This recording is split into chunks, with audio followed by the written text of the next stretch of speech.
If you can feel the motion of the ocean, you're doing something well. Hello again, ladies and gentlemen. Welcome into the Madhouse. I am the madman himself, Matt Perry. Great to be back with you as we march toward the weekend. Well, it's almost upon us. We got a lot to talk about, though, before we get that far today in the Madhouse. We'll talk about the Spurs as they drive toward the NBA Finals, and have they found the fountain of youth? We'll also talk about what box office movie you should probably not want to line up and see this weekend, and we'll also talk about why my dreams of being a professional athlete went up in smoke at a very young age. All that and more coming up right here on the Madhouse. So turn the player up just a little bit louder and let's get a little bit more crazy. It's time to get up and go. It's time to go to the Madhouse.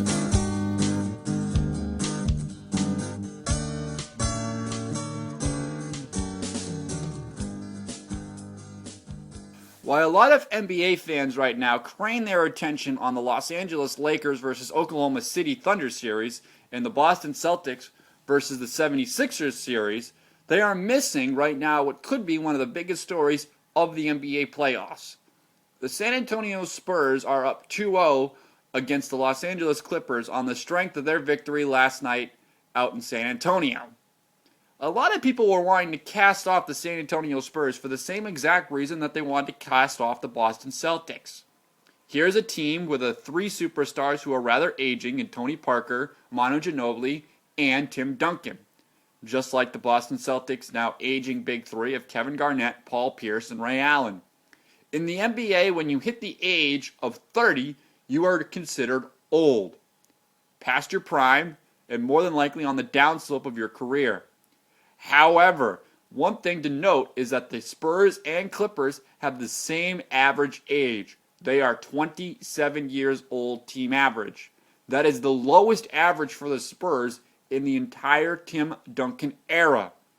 And of course, Greg Popovich, the head coach of the San Antonio Spurs, has managed this team to perfection throughout the course of the season.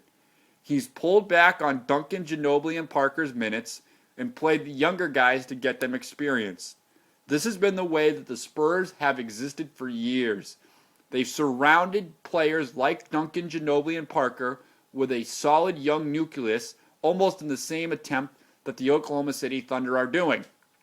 It's a perfect recipe for ultimate success, potentially.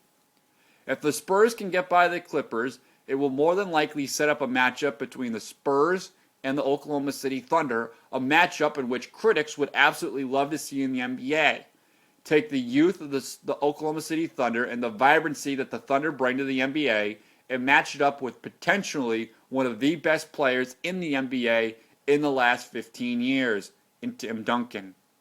What Tim Duncan has been to the NBA has been the consistency of a model athlete who continually goes in, does his job day in and day out, and does it without causing much of a stir. There isn't anything flashy to Duncan's game, but it is the model of perfection. He consistently uses the backboard and hustles to get points that other players wouldn't want to get.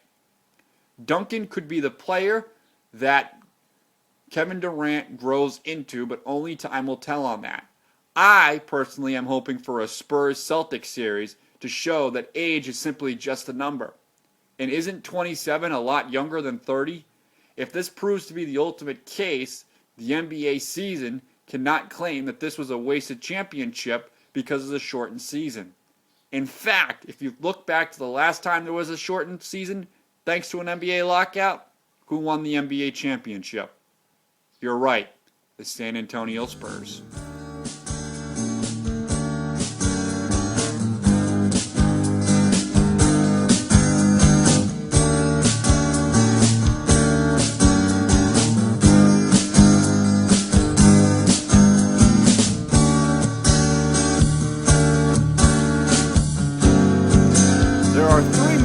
Open this weekend in theaters: The Dictator, Battleship, and What to Expect When You're Expecting. All those three movies are drawing a lot of box office buzz. The Dictator is the newest flick from Sacha Baron Cohen, the creative genius, so to speak, behind the movies Borat and Bruno. The Dictator shows a fictional dictator who's been deposed by his government and comes to the U.S. to try and set up camp. If you will remember back to the Academy Awards, Sacha Baron Cohen dressed up as the dictator ended up pouring Bisquick all over Ryan Seacrest on the Hollywood red carpet as a ploy to promote his new movie. This looks funny, and the critics are saying it's actually pretty good. I say, thumbs up, take a chance. Battleship is the fictional movie based on, believe it or not, the board game. Here's my problem with it. How do you take a game where the entire game plays out as B9, hit, B6, miss? How do you make that into a movie that anybody would actually want to go see? I say skip it. And what to expect when you're expecting is probably the wannabe bridesmaids of the bunch. Here's a group of ladies who are all pregnant together, going through the pains, and they struggle with their husband to try and figure out what exactly it'll be like to have kids. It looks funny and has the potential to be a box office success and caters to a different demographic than both Battleship and The Dictator. The Dictator will get by the college and high school mass kids. Battleship will get to the basically every male who has a hint of testosterone thumping through his veins. And what to expect when you're expecting will probably be the movies that a lot of the couples go see on their date night this weekend. If you look at the box office success from the last couple of weeks, you'll notice something. Overall, Marvel, the Avengers, ran away with the box office, and nothing else has really been able to come anywhere remotely near that number. However, The Dictator and Battleship and What to Expect When You're Expecting probably can't touch combined what the Marvels, the Avengers did. However, they will be able to put a little bit of a hole in the Avengers. We'll see what happens. Enjoy the movies this weekend.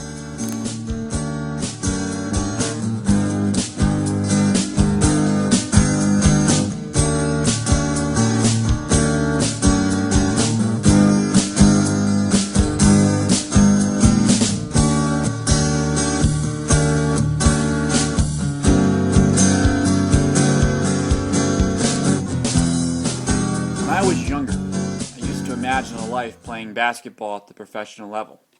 Don't ask me how I thought it would work, but when you're a kid, those details don't get in the way of a great dream. Fast forward 15 years, knowing now what I didn't know then, I wouldn't trade places with a professional athlete for all the money that Alex Rodriguez made in his baseball career. Most pro athletes are handsomely paid to play a game, and their lives may look perfect on TV or in magazines. But the money and fame come with their own set of problems. It's easy to start plotting what we would do with $100 million, isn't it?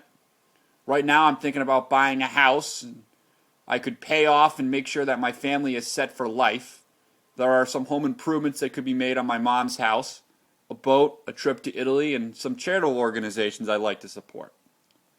The best part was seemingly never having to worry about money again. But isn't that just a smokescreen? Money doesn't fix everything. In fact, being rich includes a unique set of challenges. Money is a huge temptation for many. And this world is full of freeloaders and people who think family or ties guarantee them a cut. Generous athletes with big hearts, especially for those from meager backgrounds, often shell out millions to take care of everyone around them.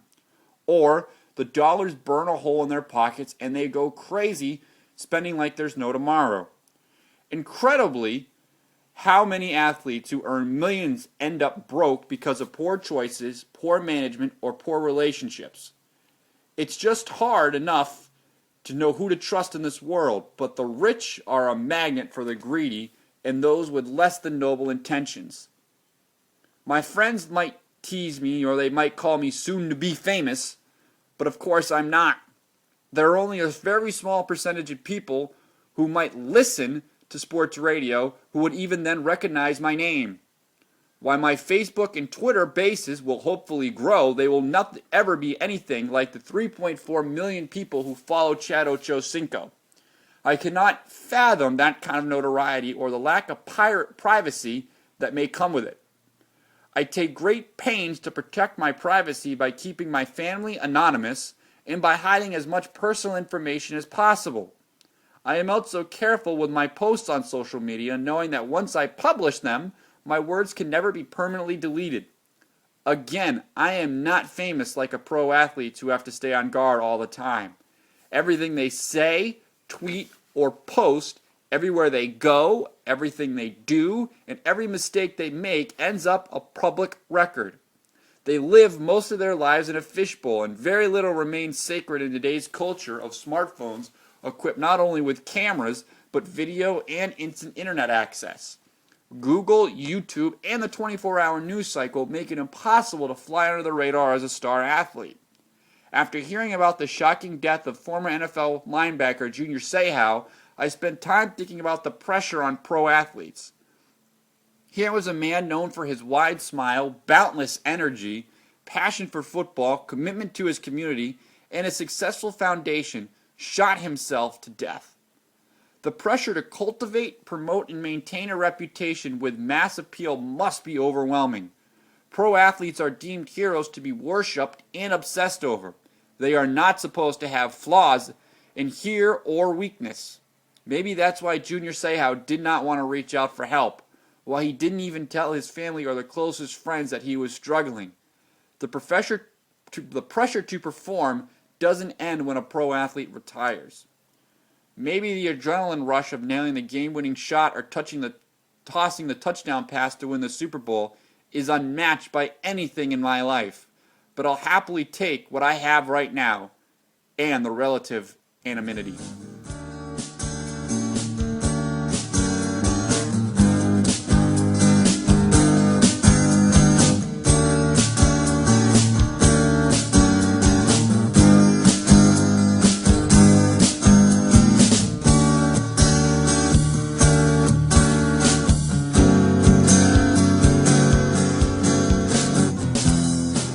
That's all the time for we have right now on the Madhouse. Thanks for joining us. We hope you'll stick back tonight. As always, you can tweet us at the Madhouse750. We hope you enjoyed the show. We hope to see you tonight when we'll recap everything else you need to know about sports from the NBA playoffs. We'll also talk a little baseball, and we'll talk about the season finales coming up this week and next. We hope you enjoyed the show. We'll see you next time. You are released from the house. Have a good day, everybody. We'll see you tonight.